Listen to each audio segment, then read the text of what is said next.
Hey guys, I welcome you all to this channel जिसका नाम है लर्न विद सुमित। तो जैसे कि आप लोग जानते होंगे, myself Kaustubh Srivastava and I was all India rank 10 in NDA 145।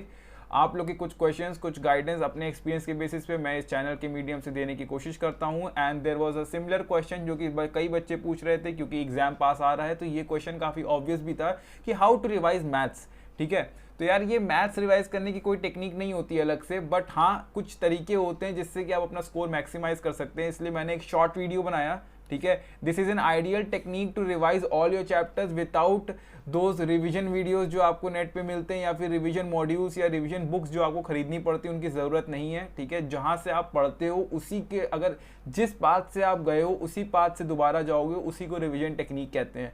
Why do we revise? We revise to get the 100% output of all that we have studied. कई बच्चे होते हैं यार, अगर जो भी एनडीए की तैयारी करते हैं या किसी भी एग्जाम की तैयारी करते हैं, मोस्टली वो लोग सीरियस होते ही हैं। And serious candidates are characterised by कि उनका 70 to 80% सिलेबस कंप्लीट होता है एग्जाम के टाइम तक। 100% किसी का भी नहीं होता, मेरा खुद भी नहीं था। ठीक है, तो उस 70-80% को भी बच्चे मैक्सिमाइज नहीं कर पाते। वो 70-80% वाले बच्चे भी 100-110 स्कोर ला पाते हैं मैथ्स में। क्यों? Because they don't revise properly. ठीक है, तो उसी रिवीजन टेक्निक से आप अपना मैक्सिमाइज कर सकते हैं। इसको रिवीजन किया ही इसलिए जाता है, और रिवीजन को लोग ना ज़्यादा फोकस नहीं करते। वो सोचते हैं कि यार इसकी जगह मैं नया टॉपिक पढ़ लूंगा तो और क्वेश्चंस कर सकूंगा, बट उस नए टॉपिक के चक्कर में पुराना टॉपिक भी खराब कर देते हैं। तो हम लोग इस वीडियो में आगे बढ़ते हैं। ठीक है, देखो कई बच्चे होते हैं कि बोलेंगे भैया थ्योरी करूं कि क्वेश्चन या प्रॉब्लम्स करूं। तो देखो it should be a right mix of both. ठीक है, और इन दोनों को ही आप सही प्रोपोर्शन में करोगे तो ही आपके बेस्ट रिजल्ट्स आते हैं। थ्योरी में यार कुछ बच्चे पूछते हैं भैया कंप्लीट थ्योरी करूं क्या, जहां से पढ़ा था वही करूं, या फिर शॉर्ट नोट जो मैंने बनाए थे वो करूं, या तो सिर्फ फॉर्मूला शीट रेफर कर लूं। तो मैं प्रेफर करूंगा, जिस आपने एक बार थ्योरी कंप्लीट कर ली है, ठीक है, आप उस थ्योरी को अगर आपको लगता है कि आपको ज़रूरत तो आप करिए, वरना मैं हमेशा कहूँगा कि जो आपने शॉर्ट नोट्स प्रिपेयर किए थे उन शॉर्ट नोट्स को देखिए। और ये फॉर्मूला शीट जो आपने बनाई थी, ये मोस्ट इंपॉर्टेंट चीज़ है, इसको आप डेली रेफर करो। ठीक है, डेली फॉर्मूला शीट को रेफर करो। आप देखोगे एनडीए में मैक्सिमम क्वेश्चन फॉर्मूला बेस्ड ही होते हैं, ज़्यादा टफ नहीं होते हैं। आप फॉर्मूला बेस्ड क्वेश्चन करके भी आराम से 120-150 ला सकते हो। तो इस पे फोकस करो। ठीक है, ये वीडियो मैं ज़्यादा लंबा नहीं रखना चाहता, इसलिए मैं ज़्यादा नहीं बताऊंगा कि कंप्लीट शॉर्ट नोट्स में क्या फ़र्क है, लेकिन आप इतने समझदार हो। ठीक है, दूसरी चीज़ आती है यार कि प्रॉब्लम्स कैसे करें। क्या सारे क्वेश्चन सॉल्व करूँ जो आज तक मैंने किए हैं? नहीं, ऐसा नहीं होता। ठीक है, आपने जितने भी सॉल्व किए हैं क्वेश्चंस वो वेरी गुड, बट ऐसा नहीं करना है। आपको PYQ सॉल्व करने हैं। ठीक है, जो PYQs आपने सॉल्व अगर आप एक बार कर चुके हो तो उसको फिर भी करो। ठीक है, इंपॉर्टेंट क्वेश्चंस क्या होता है, कई बार हम लोग क्वेश्चन करते हैं तो हमें लगता है यार इस क्वेश्चन में अलग सी एल्गोरिथम यूज हो रही है, तो हम उसे स्टार मार्क कर देते हैं, या ये इंपॉर्टेंट क्वेश्चन लग रहा है तो उसे स्टार मार्क कर देंगे, या फिर ये कई बार रिपीट हो रहा है तो उससे स्टार मार्क कर देंगे। तो ऐसे क्वेश्चंस को करने के लिए इंपॉर्टेंट क्वेश्चंस होते हैं, वो हम लोग स्टार्टिंग से करते थे। अभी आप कुछ नहीं कर सकते हो। ठीक है, अभी के ड्यूरेशन में आप कुछ नहीं कर सकते, ये अगर आपने किया हुए हैं तो ही आगे कर पाओगे।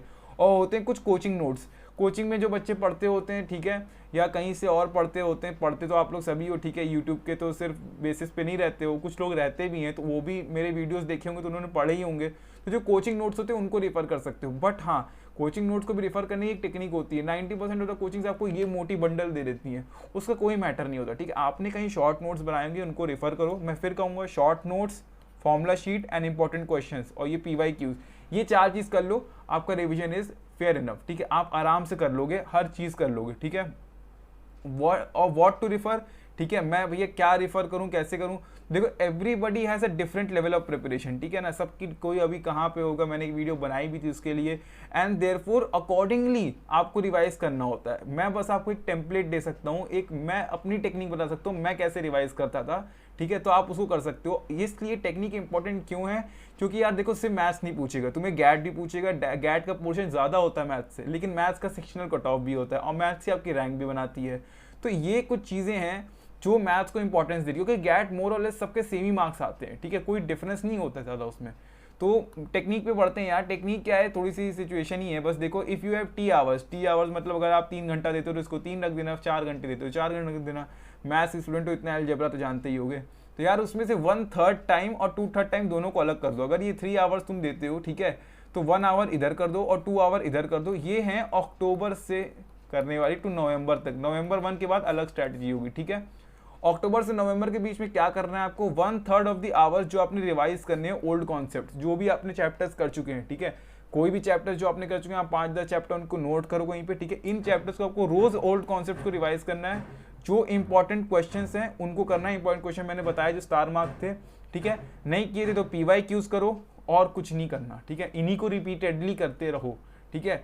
और जो 2 घंटे बच रहे हैं, ठीक है, वो 2 घंटों में तुम न्यू टॉपिक पढ़ो। और न्यू टॉपिक पढ़ने का क्या कैसा सेंस होता है, न्यू टॉपिक पढ़ो मतलब थ्योरी पढ़ो, उसके सॉल्व एग्जाम्पल्स करो जो कि ओनली इंपॉर्टेंट सेक्शंस की थ्योरी, ठीक है। जैसे कि अगर तुमने 3D ज्योमेट्री पढ़ रहे हो, ठीक है, तो 3D ज्योमेट्री में आपको पूरा 3D ज्योमेट्री पढ़ने की जरूरत नहीं, आप पढ़ लो डायरेक्शन रेशियो, डायरेक्शन कोसाइन पढ़ लो, एंगल बिटवीन लाइन पढ़ लो, इमेज ऑफ अ पॉइंट पढ़ लो, इसी में से ही क्वेश्चंस घूम के आते हैं, आपको पूरी 3D ज्योमेट्री पढ़ने की जरूरत नहीं है, ठीक है। और उनके PYQs कर लो, PYQs पहले करो, और PYQs को ना इससे चेक मत करा करो अपने को। लोग क्या करते हैं ना, लोग चेक करते रहते हैं, अगर मेरे से PYQ होगा तो मेरे से NDA निकल जाएगा, ऐसा नहीं है। NDA उसी दिन निकलेगा जिस दिन आप वहां के क्वेश्चन कर पाओगे, कोई PYQs से NDA नहीं निकलता। PYQs इसलिए करो ताकि आपको आइडिया मिल जाएगा कि किस लेवल के क्वेश्चन आते हैं, उस लेवल के क्वेश्चन आते होंगे तो you will be prepared before hand, ठीक है। और ये कोई एग्जैजरेटेड नहीं, कई क्वेश्चन, कोई कोचिंग्स होती हैं जो बहुत टफ क्वेश्चन देती हैं, कई कोचिंग्स होती हैं बहुत आसान क्वेश्चन देती हैं, दोनों ही आपकी प्रिपरेशन को हैम्पर कर सकता है, ठीक है। तो आप क्या करो, PYQs करो, आप आराम से कर लोगे, ठीक है। नेक्स्ट आता है यार कैसे पढ़ूं, ठीक है। तो पहले मैंने बता दिया कोई कॉन्सेप्ट्स करो, ठीक है, इस समय के लिए ये वैलिड है। कॉन्सेप्ट्स करो ओनली इंपॉर्टेंट वंस, ठीक है, ओनली इंपॉर्टेंट वंस। इनके सॉल्व एग्जाम्पल्स देखो, अगर आप NCERT से या कहीं से भी कर रहे हो, किसी बुक से कर रहे हो, किसी नोट से कर रहे हो तो कर लो, ठीक है। इनके PYQs करो फिर, और PYQs करना बहुत इंपॉर्टेंट है, मैं पहले भी कह दे रहा हूँ, last 3 to 4 year 3 to 5 year से कर लो, ठीक है, इतना काफ़ी है आपको, ठीक है।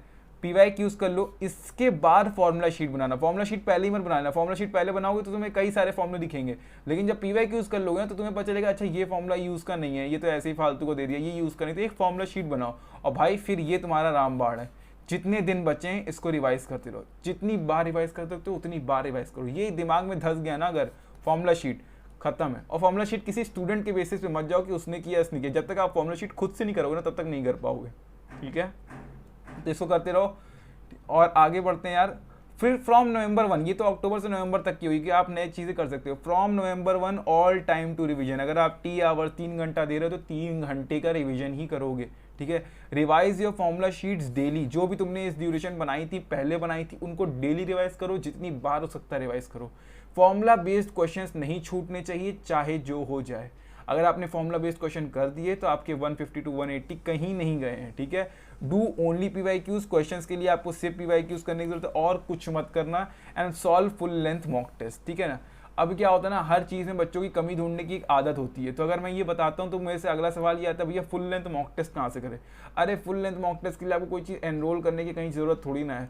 पहली बात तो आप देखो UPSC के कितने सारे मटीरियल NDA के फ्री में पड़े होते हैं, ठीक है, या तो उनको एक्सेस करो, नहीं तो यार सबसे अच्छी चीज़ जो होगी ना, जो 100% ऑथेंटिक है, वो जाओ पुराने NDA के पेपर निकालो 2015, 16, 18, 20, 21 के जो भी लेटेस्ट हुए हैं, ठीक है। और जहाँ तक आप जाना चाहो पुराने जा सकते हो। हाँ, मॉक टेस्ट का कैसे सॉल्व किया था मैं तुम्हें पहले बता दूं। जब NDA के PYQs करना तो 2021 से उल्टा जाना, ठीक है ना। ये नहीं कि 20 कहते हैं 2000 से अगर NDA हो रहा है तो तुम उससे सीधा आ रहे हो कि तो मैं 2021 के लास्ट, तब तो 2021 तक पहुँचते पहुँचते समय निकल जाएगा। 2021 से स्टार्ट करके उल्टा जाना, ठीक है ना, 2020, 2019 ऐसे ऐसे करना, ठीक है। Take out UPSC NDA papers, ठीक है, जो भी थे मैथ्स के, ठीक है, और उसको स्टार्ट करो सॉल्व। वो UPSC वेबसाइट पे पड़े रहते, नहीं तो किसी भी वेबसाइट पे मिल जाएंगे। 5 to 6 मॉक्स आर इनफ, ठीक है। एवरी ऑल्टरनेट डे आपको देना है, ठीक है। 1 तारीख से नवंबर से आपको एवरी ऑल्टरनेट डे दोगे, 10 तारीख तक आपके सारे मॉक खत्म हो जाएंगे।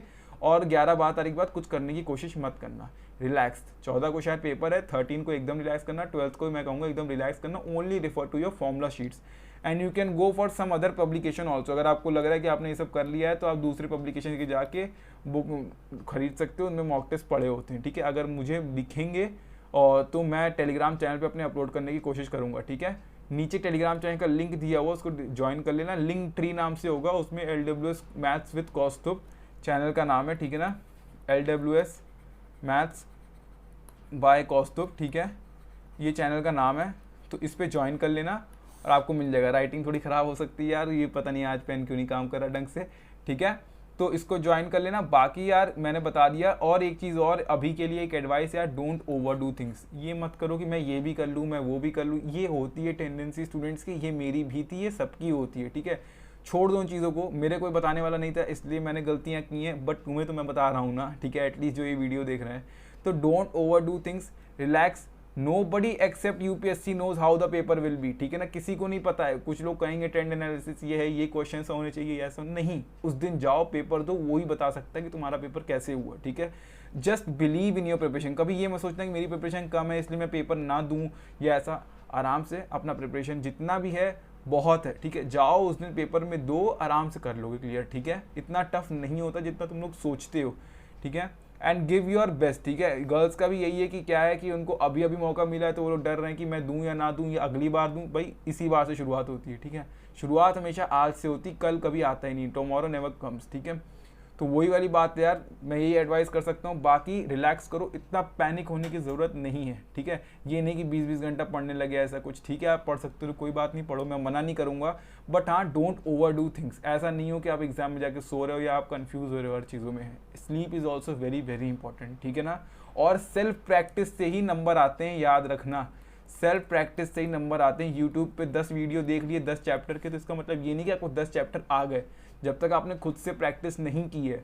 तो ठीक है, सेल्फ प्रैक्टिस से ही आते हैं। ये मत सोचना, don't be under that misconception कि मैंने 10 वीडियो देख ली है 10 चैप्टर्स की तो हो जाएंगे। मैंने वीडियोस बना के रखी हैं, आप उनको रिफर कर सकते हो। कुछ चैप्टर्स बच रहे हैं, मैं कोशिश करूंगा, लेकिन it is very tough for me, ठीक है, कि मैं बना पाऊँ वो वाली वीडियोस भी, लेकिन मैं कोशिश कर रहा हूँ, ठीक है। जल्द से जल्द वीडियोस लाने की कोशिश करूँगा। तब तक के लिए prepare at your own and, ठीक है। और ऑल द बेस्ट यार, मैं हमेशा करता रहूँगा हेल्प आपकी। एक चीज़ और यार, मैंने बनाया था शायरी, ये एक बंदा जिसने एक बुक की है, ये एक बंदा जिसने 100 बुक की है, तो लोग कहते हैं ना भाई इसका तो एनडीए पक्का हो करेगा। हाँ, तो यार इसको कह दो कि इसको रिटर्न लिखने की जरूरत ही नहीं जब इसने 100 बुक कर ली। तो भाई यूपीएससी ट्रीट्स एवरीबडी इक्वली, ठीक है। आप भी इसके लिए इक्वल हो, ये भी इक्वल है। इनको भी 250 नंबर का पेपर देना है, आपको भी 250 नंबर का पेपर देना है, ठीक है। इनके पास भी इक्वल ड्यूरेशन ऑफ टाइम है, इसके पास भी इक्वल ड्यूरेशन ऑफ टाइम है। तो अपने आप को कम मत समझो। और कई बार ऐसा होता है कि ये बच्चा भी क्वालिफाई कर जाता है, ठीक है ना, और इससे ज़्यादा नंबर ले आता है, ठीक है ना। वैसे कम चांसेस होते हैं, लेकिन हाँ हो जाता है, ठीक है। On don't border about SSB. अभी ना बच्चे पूछते हैं भैया एसएसबी में क्या होगा, खासकर गर्ल्स के एसएसबी में क्या होगा। भाई पहले रिटन क्वालिफाई तो करो, अभी के लिए सिर्फ रिटन। 14 नवंबर के बाद आप आराम से एसएसबी करना। एसएसबी की वीडियोस बनी हुई हैं, मैं अलग से कुछ ले आऊँगा, आप आराम से करना। बट अभी के लिए फ़िलहाल आप सिर्फ रिटन पे फोकस करो, ठीक है। और यार कहते हैं रिमेंबर, एक चीज़ याद रखना यार, जो कि कोई नहीं बताता जल्दी।